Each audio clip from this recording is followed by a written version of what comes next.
Well, I would say, you said, is there something else, Chika? So I can tie those two answers together. Chika, one time, towards the end of her life, she was in our bedroom and she started singing. And she, as I said, she had a voice you could hear forever. And we heard her from out in the kitchen, and she was singing this song, hymn, I guess you might call it, that the kids sing here. And so Janine went in to film her with a camera because she said, oh, she's singing this, is cute. And she went in with the camera, and usually when you go in with a camera and a kid is singing, they stop singing, you know, that's the big trick. But Chika kept singing for like 8 minutes, and we have the whole thing.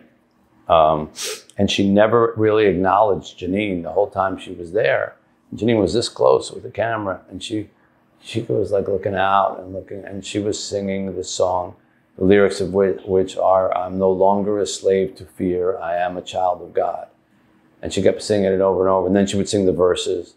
And she'd, I'm no longer a slave to fear, I am a child of God. And she would sing it and kind of look around, but never look at Janine. And we always felt like that was some kind of God-sent moment, that she was just communing with the Almighty at that moment. But that is our philosophy here, that everyone is a child of God, and all these kids are children of God. And therefore, that makes them all related. And that makes us all related. We're all in the same family. So our religious philosophy begins with that. And then from a practical faith point of view, it's a Christian mission. It was a Christian mission before I got here, and so it will retain a Christian mission, you know, while I'm here and after I'm gone.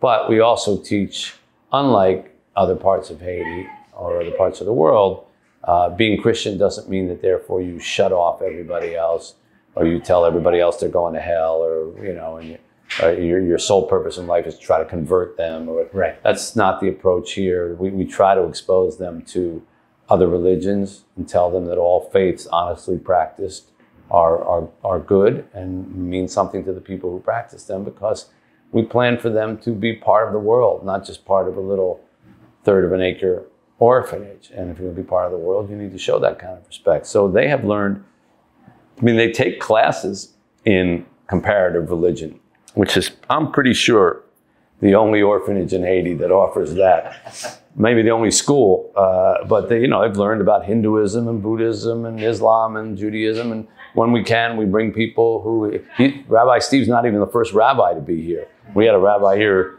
10 years ago who helped put some of the floors down with us and did services and prayers. And, you know, what's most important for us is that they have a humility and a gratitude that comes with faith and comes with realizing you're not the be-all, end-all of the universe. And everything in their lives is a result of the good grace of people who believe they have an obligation to their fellow man. And most of that comes from a sense of faith. I mean, I'm sure we've had some atheists come down here, and that's fine, you know, if they're helping out, it doesn't matter to us. But I think most of the people who come here have that same kind of sense of community with the world and children of the world, and you know, that we're all under God and we're all children of God. And so they need to know, and we emphasize it, that they owe gratitude both to God and to their fellow man, you know, for what they are. And it reflects all the way up in our philosophy, our practice of the fact that after they go to college, they are obligated to come back here for 2 years and to live with us and to bring whatever skill they have learned. And they can stay in college or graduate school, whatever, but when they're done, that's where they come. So Mano, who will be a doctor, he'll be our doctor for 2 years before he's anybody else's doctor. Or someone who's going to be an engineer, he'll be our engineer for 2 years, because they need to understand that this is a perpetual thing and you have to give back. And all the people who have given to them, you can't just take and take and take and take and take and say, thanks a lot, I'm off to my life now. And they are, to a person, not only accept that, but they look forward to it. They already talk to me, the ones who are going off to college. When I come back and work, where am I going to live and where am I going to stay? So I'm glad to see that. They have an understanding that they are the beneficiaries of kindness, and they therefore need to be the givers of kindness themselves.